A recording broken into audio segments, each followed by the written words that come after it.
This is a tropical rainforest.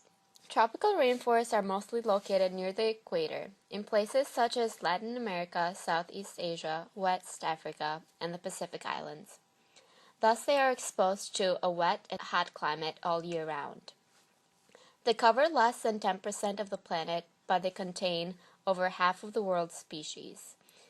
Rainforests have the highest biodiversity of all biomes because they have been around the longest. High biodiversity means that there is a high species richness, meaning that there is a lot of different species within the ecosystem. They also have a high species evenness, meaning that the population of each species is evenly distributed. Since biodiversity includes the cycling of nutrients and energy, then it causes rainforests to have a high rate at which all plants produce net useful chemical energy, known as net primary productivity. Did you know that all of this can be gone because tropical rainforests are endangered? Human activity is a big part of the problem. Humans are cutting trees down in order to use the land for agriculture and tourism. Cities are taking over lands that should be protected because of their contribution to the environment.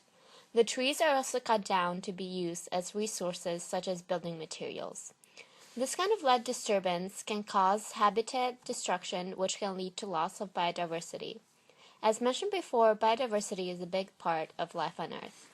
Many animals, such as sloths, spider monkeys, toucans, and many more are forced to leave their homes every year. The destruction of the forest also contributes to climate change because there are fewer trees to absorb the CO2 and release oxygen.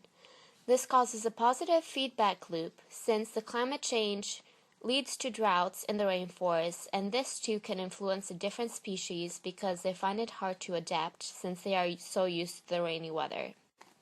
This can also affect plants such as the cocoa plant, which we make into chocolate. Can you imagine a world where chocolate is scarce? Chocolate? Chocolate! Chocolate! Chocolate! Chocolate! No? Well, there are ways that you, yes you, no, not you in the blue, you there in the red, yes, you can help. Some of the things that you can do to help is, number 1, live in a way that doesn't hurt the environment. For example, don't buy tropical woods, but American woods such as cherry, oak, and walnut. Bamboo is also a great wood to use because it grows fast. Number 2, learn about the rainforest and share your knowledge and concerns with others. Number 3, donate to established national parks to protect the rainforest and the wildlife in it. Number 4, recycling helps because aluminum cans are made from an ore that is mined in the tropical countries. So, protect the rainforest because it's not like you have anything better to do.